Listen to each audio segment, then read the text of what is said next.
While Alter Ego hasn't been released yet, the developers have already released clues regarding the lore of the game, and I'm here to talk about it because it's actually peak cinema. The ego each player has may not be natural, but something amplified by the ego's realm, the labyrinth. The timer mechanic, ego growing over time, is symbolic of your soul gradually being overwritten by the ego's influence. First, there's this advertisement. The phrase, made with 100% ichor, carries a lot. Ichor in myth refers to the divine blood of gods, powerful, otherworldly, even toxic to mortals. But in this context, it seems to be the ego's own ichor, the blood of a godlike intelligence. This implies that the elixir is made from the ego itself, which leads me to the next phrase. Stop your ego from going inside. Like fighting venom with more venom. You're not removing the ego completely, you're just numbing the symptoms of being within the presence of the ego. It doesn't destroy your ego, it just slows it down. You drink the elixir to stay calm. Give yourself time in the round and stay sane, while believing that you're stopping the problem, the ego. Over time, the ego doesn't die. It slowly becomes more dangerous until it erupts and you lose yourself to ego death, aka the monster, which has been amplified. What you resist not only persists, but grows stronger. A quote by Carl Jung. In what I think will happen in the game, you drink the elixir to give yourself more time in the round. However, if you stop drinking it and you turn to your alter ego, you become more powerful. So it's a win-win for when you play as both the survivor and the killer.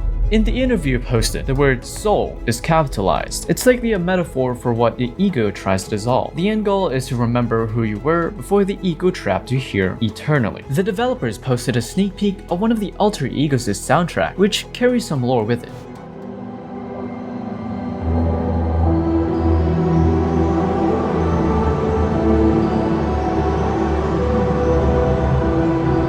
We'll go into something unique. A spectrogram. By putting the entire clip into it, we uncover a message, quote, a solitary mind and wing confined, intertwined, while the heart rattles in its frame akin to the motogrator. Thanks to this person on Reddit for doing it, a solitary mind suggests that you have control of a fragment itself, an alternate identity, alone. A killer, obviously. We know that each killer has a survivor counterpart, unlike Forsaken, and thus, it's referencing how you are now your alter ego. This is what has manifested inside of you. Wing confined, intertwined. Wings mean freedom. Confinement means restriction. The phrase suggests being trapped by the very thing that should set you free. I don't really know. It's vague. While the heart rattles in its frame, akin to the motogrator, implies that the heart rattling is not just emotion, but mechanical, industrial noise, not like panic turning into rage. This form changes your personality into something cold, loud, uncontrollable. The motogrator reference, it's a band that blends drums with metallic instruments. I think it means a soul if that's disturbed, making it sound like a machine. What emotion from word heart you had reduced to noise, implying ego has fully dehumanized you. The fact that it has one wing for an arm and is asymmetrical fits this. Then we have Caducus. Caducus resembles Caduceus, the staff of Hermes, two serpents winding around a staff with wings. It represents healing and medicine, duality and balance, messenger or guide between word, transformation and spiritual sense, commerce and negotiation. So Caducus appears to be a corrupted Caduceus, stripping or twisting its meaning. It signals a broken balance, the balance between ego and yourself. So what we can conclude is that the real horror isn't just being chased around like Forsaken, die or death, or dead by daylight. It's realizing that you're stuck with the ego forever.